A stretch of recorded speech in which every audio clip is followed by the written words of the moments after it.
네, 안녕하세요. 감사합니다. 네, 저는 당근 DB팀에서 근무하고 있는 박건환이라고 합니다. 저는 오늘 오로라 DB 생성부터 모니터링까지 라는 주제로 발표를 준비했고요. 이 안에 당근의 DB 표준 구성과 이를 녹여낸 자동화 파이프라인에 대해 이야기해 보겠습니다.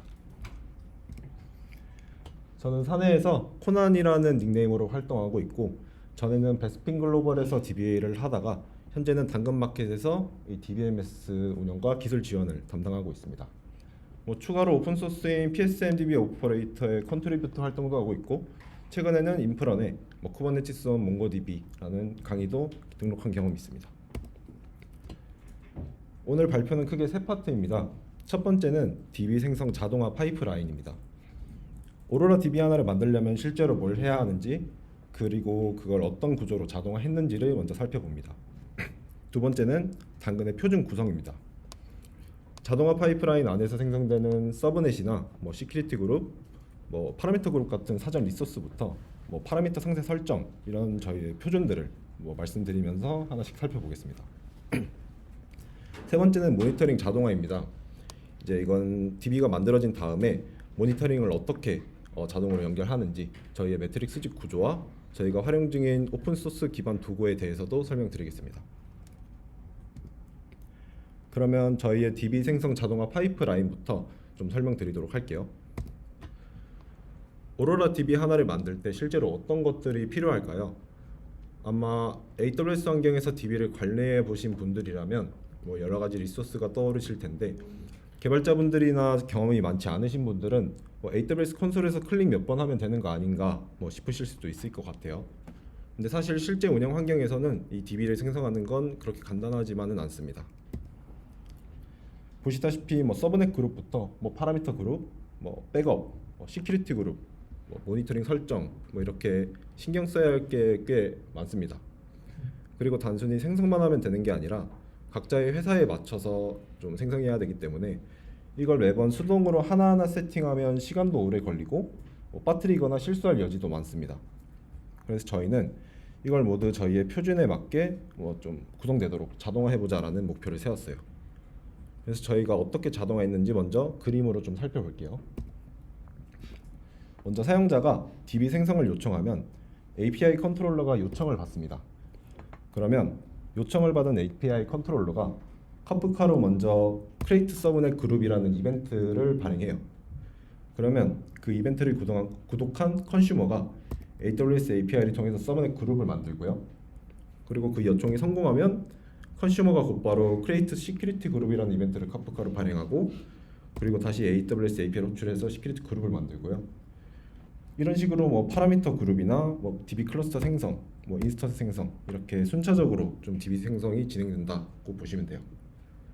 그리고 생성 중간에 모니터링 문제가 발생한다면 이런 식으로 이전에 만든 리소스들을 역순 정리해서 롤백해주는 구조입니다. 그럼 다음 화면에서 저희가 카프카로 발행하는 이벤트들에 대해서 좀 더 자세히 살펴볼게요. 먼저 첫 번째로 말씀드릴 건 사전 리소스 생성 부분입니다.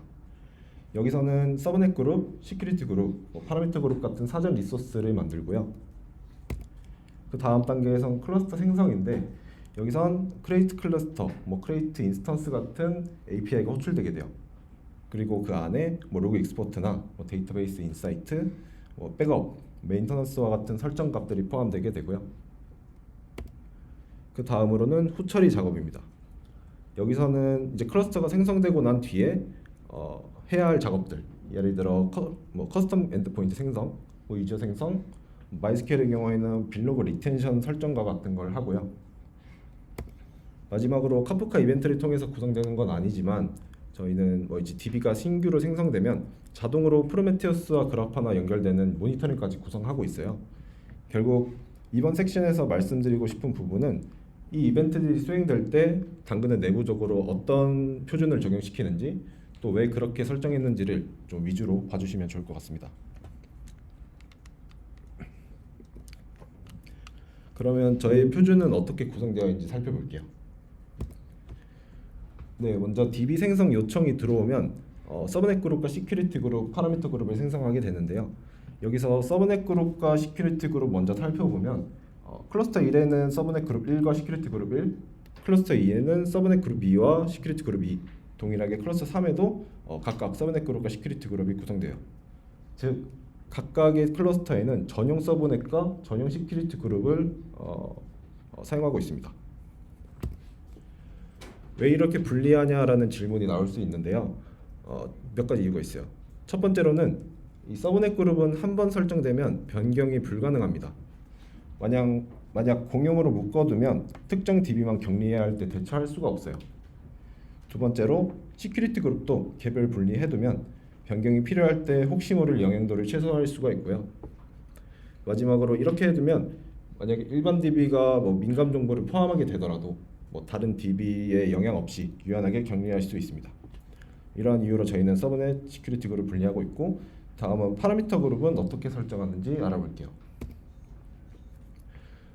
새 RDS를 띄울 때 파라미터 그룹은 보통 어떻게 하시나요? 디폴트 값 그대로 쓰실 수도 있고, 아니면 이전 DB에서 복사해서 수동 설정하실 수도 있고, 아니면 표준 문서 보고 설정하시는 분도 있을 것 같아요. 근데 그렇게 하다 보면 이 파라미터 그룹이 전부 제각각이 될 가능성이 높아요. 그래서 저희는 각 DB는 자기 파라미터 그룹을 가지되 서비스나 트래픽과 관계없이 동일한 설정의 파라미터 그룹을 자동으로 생성하도록 했습니다. 방법은 이렇습니다. 표준이 적용된 파라미터 그룹 템플릿을 미리 만들어 두고요. 새 DB가 생성될 때 이 템플릿을 AWS API로 복사해서 이 클러스터 전용 파라미터 그룹을 만들어 줍니다. 즉 클러스터 파라미터 그룹 템플릿과 인스턴스 파라미터 그룹 템플릿 이 두 개를 복사해서 생성된 파라미터 그룹을 DB가 생성될 때 붙이는 거죠. 그래서 이런 식으로 저희는 실수를 좀 최소화하고자 했습니다. 그러면 그 템플릿 안에 뭐가 들어있냐 좀 더 자세히 살펴볼게요. 먼저 오로라 마이스큐엘 파라미터 그룹입니다. 화면에 저희가 기본값에서 바꿔 쓰는 파라미터들을 쭉 정리를 해봤어요. 왼쪽에는 파라미터 이름, 가운데가 기본값, 그리고 오른쪽이 저희가 사용하고 있는 당근 표준값입니다. 네, 이런 식으로 설정이 되어 있고요. 마찬가지로 PostgreSQL도 이제 이렇게 설정이 되어 있어요. 좀 항목이 좀 많아서 이걸 다 하나하나 설명드리지는 않을 거고, 이 중에서 저희가 특히 신경 써서 바꾼 것들 몇 가지를 골라서 왜 이렇게 설정했는지 이유를 좀 설명드리려고 합니다. 나머지도 저희 나름의 이유로 좀 바꿔 쓰고 있으니 관심 있으신 분들은 나중에 참고하시면 될 것 같아요. 자, 그럼 첫 번째로 맥스 커넥션즈부터 보겠습니다. 저희가 표준을 잡을 때 가장 많이 좀 고민했던 항목 중 하나인데요. 기본값부터 살펴보면 좀 이렇게 생겼습니다. 네, 보시다시피 이 T타입 인스턴스에서는 사이즈별로 45개 밖에 안 늘어나고, R타입에서는 이제 사이즈별로 1000개씩 증가합니다. 저희는 이 맥스 커넥션즈의 기본값이 좀 너무 작다고 생각을 했어요. 특히 T4G 미디움이 90, T4G 라지가 좀 135 정도밖에 되지 않거든요. 그래서 저희는 인스턴스를 생성하거나 사이즈를 변경할 때 좀 즉시 대응 가능한 설정이 좀 필요하다고 좀 판단했습니다.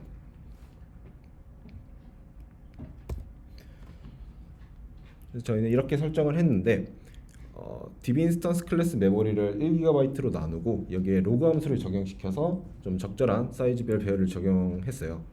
그래서 결과를 보시면은 T타입에서 원래 이제 90이나 135 정도로 설정되어 있는 값이 최소 1000이나 2000 정도로 설정되어 있는 걸 확인해 볼 수 있습니다. 그런데 좀 DB를 하시는 분들은 이렇게 커넥션을 늘리게 되면 메모리는 괜찮나? 라는 생각을 하실 수도 있을 것 같아요. 그래서 메모리 설정은 어떻게 했나 한번 좀 살펴볼게요. 먼저 DB 엔진별로 두 메모리 파라미터에 대해서 좀 말씀을 드리면, InnoDB 버퍼풀 사이즈는 InnoDB가 데이터와 인덱스를 캐싱하는 핵심 메모리 영역이고요. Shared Purpose는 포스트그리의 공유 캐시 메모리 영역입니다. 기본값은 MySQL은 전체 메모리의 75%, 그리고 PostgreSQL은 전체 메모리의 68% 정도로 설정이 되어 있어요. 그래서 언뜻 보면 크게 문제될 수준이 아니라고 생각하실 수 있으실 텐데요. 저희는 T타입 인스턴스 기준으로는 꽤 버퍼 캐시 비율이 높다고 생각을 했습니다. 그 이유로는 아무래도 인스턴스에 기본적으로 이 데이터베이스 인사이트나 뭐 앞서 살펴봤던 맥스 커넥션즈 설정으로 인해서 발생하는 뭐 추가 워커 스레드 메모리가 또 있으니까 프리 메모리가 부족해져서 결과적으로 OOM이나 뭐 스왑을 사용하는 경우가 좀 많았거든요. 보시다시피 기본값을 사용할 경우에 MySQL T4지 미디엄에서는 이 프리 메모리가 약 700MB 정도이고 PostgreSQL에는 이제 1.5GB 정도로 많이 좀 부족하다는 걸 알 수가 있어요. 그래서 결론적으로는 T타입과 R타입 모두 같은 설정을 사용하되 T타입 인스턴스에서 현재보다 더 프리 메모리 영역을 확보하고 R타입에서도 크게 영향을 주지 않는 파라미터 설정을 찾아야겠다고 생각을 했습니다. 그래서 저희는 기본 공식에서 버퍼풀 크기를 일정량 빼도록 조정을 했습니다. 여기서 중요한 건 비율이 아니라 좀 일정량이라는 건데요. 이렇게 MySQL의 경우에는 800MB 정도, 그리고 PostgreSQL은 850MB 정도만 버퍼에서 빼도록 했어요. 이 정도 메모리 차감은 저희가 목표한 대로 R타입 등 메모리 크기가 큰 인스턴스 타입에서는 영향이 크지 않고 T타입 같은 작은 인스턴스 메모리에서는 여유가 많이 좀 생기는 거죠. 그래서 비교를 좀 해보면 T타입에서 MySQL T4지 미디엄의 경우 이 프리 메모리가 700MB에서 약 1.5GB 정도로 올라왔고 포스트그리도 1.5GB에서 2.3GB 수준으로 올라왔습니다. 그 외에도 좀 모두 의미 있는 수준으로 여유 메모리가 확보된 걸 확인할 수 있고 메모리가 큰 인스턴스 타입에서도 크게 변동이 없는 걸 확인할 수 있습니다. 다음은 템프 테이블 맥스 램 그리고 템프 테이블 맥스 엠맵입니다. MySQL 8.0부터 내부 임시 테이블의 템프 테이블 스토리지 엔진이 사용이 가능해졌는데요. 기존의 임시 테이블 사용 시 활용되었던 메모리 엔진은 가변 길이 타입 컬럼을 최대 길이만큼 할당한다는 문제점이 있었어요. 그래서 저희도 기본적으로 임시 테이블 사용 시에는 템프 테이블 스토리지 엔진을 사용을 하고 있습니다. 여기에 대해서 간단히 설명을 드리면 내부 임시 테이블 사용 쿼리가 실행이 되면은 먼저 임시 테이블이 메모리에 저장이 되게 되는데 이 메모리의 크기가 템프 테이블 맥스 램 파라미터로 결정이 되고요. 이 파라미터 값을 넘게 되면 로컬 스토리지에서 수행되게 돼요. 여기서 로컬 스토리지에 사용될 수 있는 크기가 이 템프 테이블 맥스 엠맵 파라미터인데 또 이 파라미터 값을 넘어가면 클러스터 스토리지로 넘어가는 구조입니다. 문제는 두 가지가 있는데요. 첫 번째로는 이 두 변수의 기본값이 너무 작다는 겁니다. 템프 테이블 맥스 램은 16GB 이하의 메모리를 가진 인스턴스에서는 16MB밖에 되지 않고 16GB 이상인 인스턴스에서도 1GB밖에 되지 않아요. 또한 템프 테이블 맥스 엠맵도 1GB 고정이라서 저희가 사용하기에는 좀 작다고 판단했습니다. 두 번째로 이렇게 설정값이 작으면 리더 인스턴스에서는 내부 임시 테이블을 사용하는 쿼리를 실행했을 때 이 템프 테이블 맥스 엠맵 크기 한계에 다다르면 이렇게 에러 1114 메시지가 나옵니다. 라이터에서는 템프 테이블 맥스 엠맵 로컬 스토리지 크기를 초과해도 오로라 스토리지에 쓸 수 있어서 에러가 나지 않는데 리더에서는 이제 그게 안 되거든요. 그래서 저희는 리더 인스턴스에서 에러가 발생하지 않도록 이 템프 테이블 맥스 램과 템프 테이블 맥스 엠맵 파라미터 값을 어떤 타입이더라도 최소 어느 정도는 가져가자라고 생각을 했어요. 그래서 이런 수식을 통해서 템프 테이블 맥스 램 메모리죠. 이건 최소 200MB 그리고 메모리가 초과되었을 때를 대비해서 템프 테이블 맥스 엠맵 로컬 스토리지의 경우에는 최소 3GB 이상 설정되도록 했습니다. 그래서 비교표를 통해서 살펴보면 이 T4지 미디움의 경우에는 기존 템프 테이블 맥스 램이 16MB였는데 200MB 정도로 높아졌고 템프 테이블 맥스 엠맵도 1GB에서 3GB 정도로 설정된 걸 확인할 수 있어요. 그래서 기존 대비 좀 상당히 넉넉하게 올린 거죠. 네, 다음은 state is now라는 파라미터입니다. 이것도 MySQL 파라미터이고요. MySQL은 시간을 가져오는 함수가 두 가지가 있습니다. 이건 이제 now와 cstate인데 둘 다 현재 시간을 반환하는 것 같지만 동작이 조금 달라요. now는 쿼리가 시작된 시점의 시간을 반환합니다. 그래서 같은 쿼리 안에서 now를 여러 번 불러도 항상 같은 값이 나오는데 cState는 함수가 실제로 실행되는 순간의 시간을 반환해요. 그래서 같은 쿼리 안에서도 호출할 때마다 값이 달라질 수 있어요. 근데 저희는 이 cState is now라는 파라미터를 1로 설정해서 cState가 now처럼 동작하도록 좀 했습니다. 그래서 그 이유를 좀 설명드릴게요. 첫 번째로는 복제 이슈입니다. 빌로그 포맷이 스테이트먼트일 경우 소스에서 실행한 cState와 레플리카에서 다시 실행되는 cState의 결과가 다를 수 있어요. 그러면 데이터 불일치가 생기는 거죠.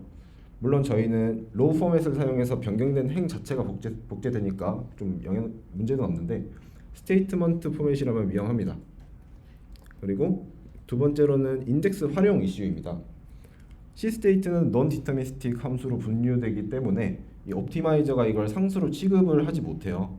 예를 들어 이제 이런 밑에 있는 이 웨어절이 있을 때 now를 썼을 때는 옵티마이저가 값을 고정해서 인덱스 레인지 스캔이 가능한데 cState는 그게 안 돼서 인덱스 활용이 불리해질 수 있습니다.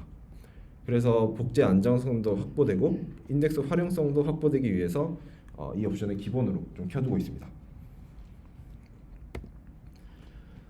다음은 CT, Max Recursion Depth인데요. 설명드리기 전에 이 CT가 먼저 뭔지 짚고 갈게요. CT는 Common Table Expression, 우리말로 공통 테이블 표현식이라고 하는데 위드절을 써서 임시 결과셋을 정의하고 그걸 쿼리 안에서 참조하는 기능입니다. 쿼리를 단계별로 쪼갤 수 있어서 좀 복잡한 로직을 표현할 때 유용하고요. 그 중에서 with recursive를 쓰면 자기 자신을 참조해서 반복 처리를 할 수도 있어요. 트리 구조나 계층형 데이터 탐색에 자주 쓰입니다. 근데 이 파라미터는 재기 쿼리가 무한 루프에 빠지는 걸 좀 방지하는 안전 장치인데요. 저희는 원래는 기본값이 1000인데 10으로 좀 되게 보수적으로 잡았어요. 이유는 운영 환경에서 1000번씩 도는 재기 쿼리는 사실상 저희는 좀 비정상에 가깝다라고 봤어요. 그 정도의 깊이가 재기가 필요한 로직이라면 애플리케이션 단에서 처리하는 게 맞고 DB는 무한 루프나 비정상 쿼리로부터 안전하게 좀 지키는 데 집중하자라는 방향이었습니다. 그래서 이제 10이라는 작은 값으로 강하게 좀 제한해서 혹시라도 잘못된 재기 쿼리가 들어오면 바로 차단되도록 했는데 물론 꼭 10으로 설정할 필요는 없고 각자 상황에 맞춰서 재기 쿼리를 필요로 하는 상황이라면 10보다 높게 설정해야 되는 상황도 있으니까 이거는 참고만 해주시면 좋을 것 같아요. 다음으로는 엔그램 토큰 사이즈입니다. 이걸 이해하시려면 MySQL의 풀텍스트 검색이 어떻게 동작하는지부터 간단히 짚어야 되는데요. 풀텍스트 검색은 문장을 작은 단위로 쪼개서 인덱스를 만들어요. 그래서 이 작은 단위를 토큰이라고 부르는데 토큰이라고 부르는데요. MySQL의 기본 파서는 공백을 기준으로 단어를 잘라요. 근데 이게 영어 문장은 공백으로 잘 잘리니까 토큰이 좀 되게 깔끔하게 만들어지는데 한국어는 사실 복합 명사도 많고 사용자들이 검색장에 띄어쓰기 없이 검색하는 경우도 많아서 사실 이런 공백으로 인한 토큰 분리가 잘 되지 않습니다. 그래서 MySQL은 이 엔그램 파서라는 걸 따로 제공하고 있어요. 엔그램 파서는 되게 단순한데 문장을 n글자씩 잘라서 토큰으로 만드는 거예요. 그래서 그 n의 크기를 정하는 게 바로 이 엔그램 토큰 사이즈 파라미터입니다. 예시를 보시면 토큰 사이즈가 2일 때 당근 마켓은 당근, 금마, 마켓 이렇게 3개의 토큰으로 잘려요. 그리고 한 가지 규칙이 더 있는데 검색어도 최소 토큰 사이즈 이상이어야 매칭이 된다는 거예요. 즉 토큰 사이즈가 2라면 한 글자짜리 검색은 아예 안 됩니다. 그럼 토큰 사이즈를 1로 두면 한 글자 검색도 되니까 더 좋은 게 아닌가라고 하실 수 있는데 토큰 사이즈를 1로 변경하면 검색할 때 부하가 급격하게 늘어날 수가 있어요. 예를 들어 마켓을 검색한다고 해볼게요. DB는 먼저 마가 들어간 데이터를 다 긁어 오고요. 캣이 들어간 데이터를 다 긁어 온 다음에 그 중에 마 바로 뒤에 캣이 오는 경우만 필터링해요. 즉 1차 후보 집합이 되게 폭발적으로 커지는 거죠. 결과적으로 인덱스가 있어도 CPU가 1차 필터링에 많은 일을 하게 됩니다. 그래서 저희 팀은 특별한 이유가 없다면 이 엔그램 토큰 사이즈를 2로 좀 유지하는 걸 표준으로 잡고 있다고 이해해 주시면 될 것 같아요. 그리고 마지막으로 하나 더 주의해야 하실 점은 이 파라미터는 동적으로 바뀌지 않는다는 건데 인스턴스 시작 시점에 결정되고 값을 바꾸려면은 기존에 만들어둔 풀텍스트 인덱스를 전부 좀 재생성해야 한다는 또 제약이 있어요. 그래서 DB 설계 초기에 신중하게 정해야 하는 값이라 한번 말씀드려봤습니다. 다음은 오로라 OM 리스폰스입니다. 이건 오로라 MySQL에서 메모리가 부족할 때 어떻게 대응할지를 정하는 파라미터인데 아마 그 DB를 운영하다 보면은 가끔 메모리가 빡빡한 상황이 발생하는데요. 여기서 아무런 대응도 없이 그대로 두면 OS 레벨의 OM 킬러가 MySQL 프로세스를 이제 죽여버립니다. 그러면은 인스턴스가 재시작되면서 짧게라도 서비스 영향이 발생할 수 있어요. 오로라는 이걸 방지하기 위해 자체적으로 이런 메모리 압박을 감지하고 미리 정해둔 액션을 수행하는 메커니즘을 제공합니다. 그게 오로라 OM 리스폰스고요. 설정할 수 있는 액션은 몇 가지 있는데 몇 가지만 살펴보면 프린트는 이제 메모리를 많이 쓰는 쿼리를 에러 로그에 기록하는 거고 킬 커넥트는 아예 커넥션을 끊어버리고 그리고 킬 쿼리는 메모리를 많이 쓰는 쿼리를 강제 종료하고 디클라인은 신규 쿼리를 거부하는 옵션이에요. 그리고 이걸 콤마로 여러 개 조합해서 쓸 수도 있습니다. 이 외에도 다른 옵션들이 있는데 관심 있으신 분들은 찾아보셔도 좋을 것 같아요. 저희 팀은 프린트와 킬 쿼리 두 가지를 조합해서 쓰고 있습니다. 프린트로 메모리를 많이 쓰는 쿼리 정보를 로그에 남겨두면 나중에 어떤 쿼리가 문제였는지 추적할 수 있고요. 동시에 킬 쿼리로 실제로 위험한 쿼리는 바로 종료시켜서 OOM이 발생되지 않도록 하는 거죠. 요약하면 문제 쿼리는 기록해서 남기되 위험할 땐 바로 끊어서 인스턴스는 살린다. 뭐 이런 방향입니다. 추가로 에러로그의 OM 리스폰스 관련 메시지가 발생할 경우에 알람을 받아서 대응할 수 있도록 구성할 수도 있습니다. 그럼 파라미터는 여기까지 살펴보고 그 다음에 클러스터 생성 부분으로 넘어가도록 할게요.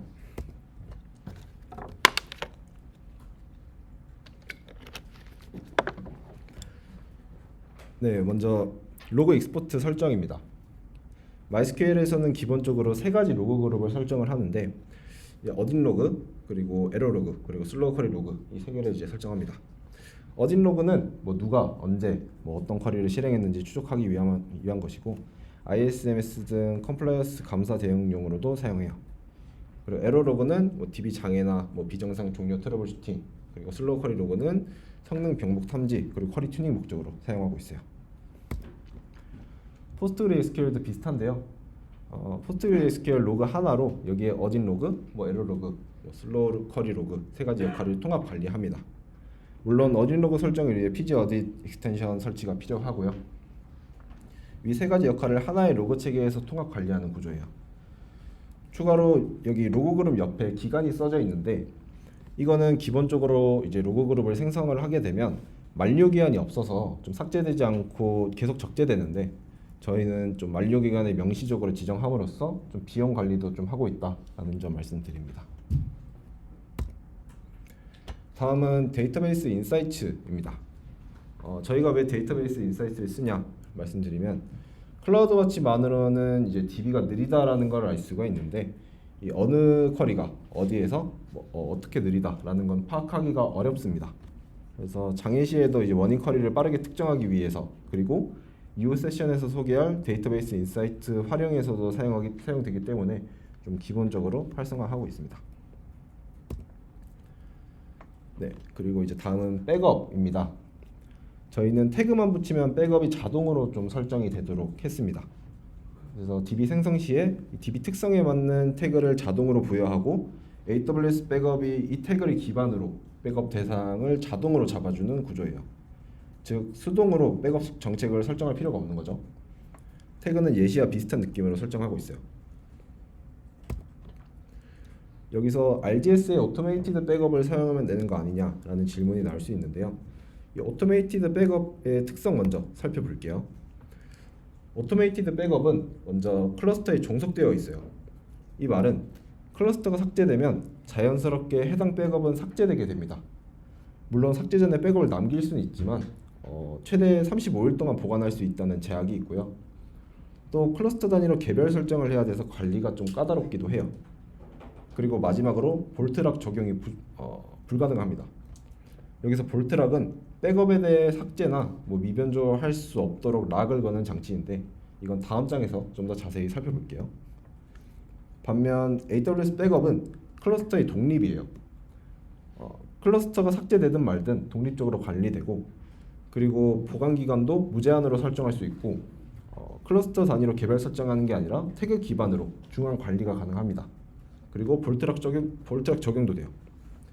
그래서 저희가 생각한 핵심은 이 백업이라는 거는 결국 데이터 복구도 중요하지만 이 클러스터가 삭제되더라도 백업은 살아 있어야 되고, 그리고 그 백업은 누구도 삭제나 위변조 할 수 없어야 한다라는 거였어요. 그래서 이게 저희가 AWS 백업을 선택한 이유라고 보시면 될 것 같아요. 그래서 다음 장에서는 이 AWS 백업이 어떻게 동작하는지 좀 그림으로 좀 더 살펴볼게요. 먼저 사용자가 DB를 생성했다라고 하겠습니다. 여기서 태그는 키는 이제 백업 폴리시, 그리고 밸류는 데일리 설정을 한 상황이고요. 그러면 AWS 백업이 어태치되게 되는데, 이렇게 되는 원리가 백업 플랜에서 이 백업 룰과 리소스 어사이먼트를 설정을 할 수가 있어요. 먼저 백업 룰을 살펴보면 여기에 스케줄, 그리고 보관 기간, 그리고 백업 볼트를 설정을 할 수가 있고요. 그 다음에 리소스 어사이먼트에서는 이 리소스 타입과 이 태그 조건을 설정을 할 수가 있습니다. 여기서 리소스 어사이먼트 리소스 타입에는 이제 RDS, 그리고 태그 조건에는 유저가 생성한 태그와 같도록 좀 설정하면 자동으로 이제 백업이 어태치되는 구조예요. 그리고 백업 룰에 그 백업 볼트에 대해서 좀 더 말씀을 드리면, 백업 볼트는 이 DB와 완전히 분리된 독립 저장소라고 보시면 됩니다. 컴플라이언스 모드로 백업 락을 설정을 하면 루트 계정이나 AWS조차 스냅샷 백업을 삭제할 수 없고요. 스냅샷 백업을 복구할 때 이제 KMS 키를 사용하게 되는데, 이 키도 AWS 매니지드 키로 암호화하면은 이제 키 삭제로 인한 복구 불가를 방지할 수가 있습니다. 그래서 악의적인 사용자가 들어와서 뭔가 백업을 공격할 수 있는 상황이 이제 나타나지 않는 거죠. 그리고 이제 다음으로 이제 메인터넌스 관련해서 좀 말씀을 드릴게요. 메인터넌스 관련해서는 두 가지인데요. 먼저 오토마이너 버전 업그레이드를 말씀드릴게요. 오토마이너 버전 업그레이드는 5% 설정합니다. AWS가 마이너 버전을 자동으로 올려주는 기능인데 예고 없는 버전 변경으로 DB 재시작이 발생할 수도 있고, 업그레이드 도중 발생할 수 있는 이슈, 또 애플리케이션과의 또 호환성 이슈도 있으니까 5% 설정하고 있어요. 그래서 저희는 버전 업그레이드의 경우에는 검증 후에 계획된 시점에 수동으로 진행하고 있습니다. 그리고 딜리션 프로텍션은 2단계로 가는데, 자동화 파이프라인에서 끝까지 마무리되기 전까지는 이 롤백을 위해서 5% 설정하고요.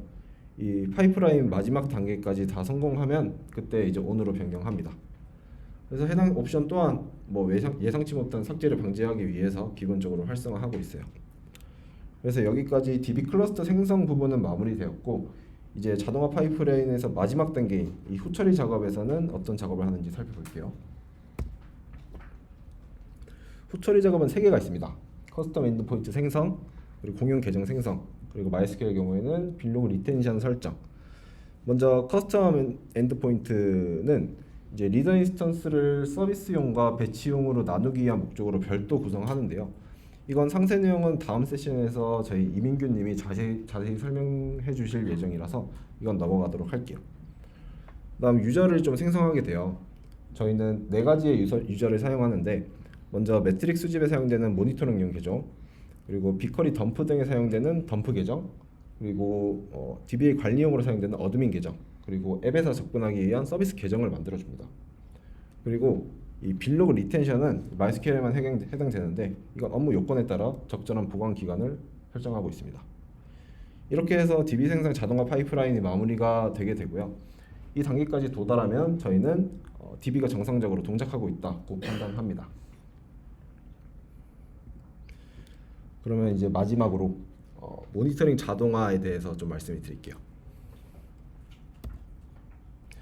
당근의 모니터링 구성 먼저 하나씩 살펴볼게요. 모니터링 대상 DB가 있다고 할 때 먼저 이 익스포터가 매트릭을 수집하게 됩니다. 그러면 이 매트릭을 수집하도록 하는 주체가 바로 이 프로메테우스인데, 이 프로메테우스가 익스포터에게 이 스크레이프라고 하는 동작을 해서 익스포터가 DB로 매트릭을 수집하게 되는 구조예요. 그러면 매트릭을 응답받은 프로메테우스가 데이터 소스가 돼서 이 그래프 하나의 대시보드로 좀 보여주는 구조입니다. 이런 구조일 때 만약에 신규 DB가 생성된다면 어떻게 해야 될까요? 지금 구조에서는 신규 DB 전용 익스포터를 새로 배포해야 합니다.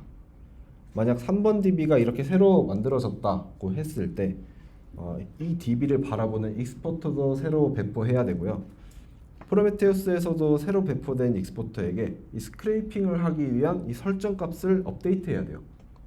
즉 DB와 익스포터가 1:1 매핑이 돼서 DB가 늘어날 때마다 익스포터도 늘어나야 되고, 이 프로메테우스의 타겟 설정도 좀 수동으로 추가해야 되는 거죠. 그래서 저희는 이 문제점을 이 익스포터의 이 멀티 타겟 패턴을 사용해서 해결했습니다. 익스포터 하나가 여러 DB를 바라볼 수 있도록 하는 건데, 이 프로메테우스에게 하나의 익스포터를 바라보되 이 get 파라미터로 이 DB 주소를 각각 타겟으로 지정하면 익스포터 하나가 해당 DB의 매트릭을 수집해서 응답합니다. 이렇게 하면 DB가 추가되어도 이 익스포터를 새로 배포할 필요가 없게 되겠죠. 그런데 문제가 하나 더 있어요. 신규 DB를 생성했을 때 익스포터를 새로 배포해야 되는 문제는 해결이 됐는데, 이 프로메테우스 스크레이프 타겟 설정은 여전히 수동으로 변경을 해줘야 됩니다. 새 DB가 추가되면 이 타겟 파라미터에 해당 DB 주소를 또 수동으로 넣어줘야 하니까요. 그래서 저희는 이 타겟 식별도 자동화하고자 했습니다. 저희는 이 문제를 RDS SD라고 하는 오픈소스 기반 커스텀 도구를 사용을 했어요. 그래서 RDS SD는 이 프로메테우스의 사이드카로 동작하는 서비스 디스커버리 프로그램인데요. 120초 간격으로 AWS RDS Describe API를 호출을 해서 현재 존재하는 RDS 목록을 가져오고, 그 결과를 여기 JSON 파일로 따로 기록을 합니다. 그래서 파일 내용을 살펴보면 크게 두 부분으로 구성되는데, 먼저 타겟 필드는 이 오로라 인스턴스의 엔드포인트와 포트 정보가 들어가 있고요. 그리고 라벨 필드에는 이 인스턴스의 메타데이터 정보가 들어가 있어요. 그래서 프로메테우스는 이 파일을 지속적으로 감시하다가 이 제이슨에 담긴 메타데이터를 리라벨링이라는 과정을 통해서 이 스크레이프 설정에 반영을 해요. 그래서 이 익스포터로 전달되는 스크레이프 타겟이 동적으로 구성되는 구조라고 보시면 됩니다. 그래서 결과적으로 이 프로메테우스는 RDS 인스턴스가 생성되거나 삭제될 때마다 별도의 설정 변경 없이 변화된 목록을 자동으로 인식해서 이 모니터링 그룹에 좀 반영할 수 있는 거죠.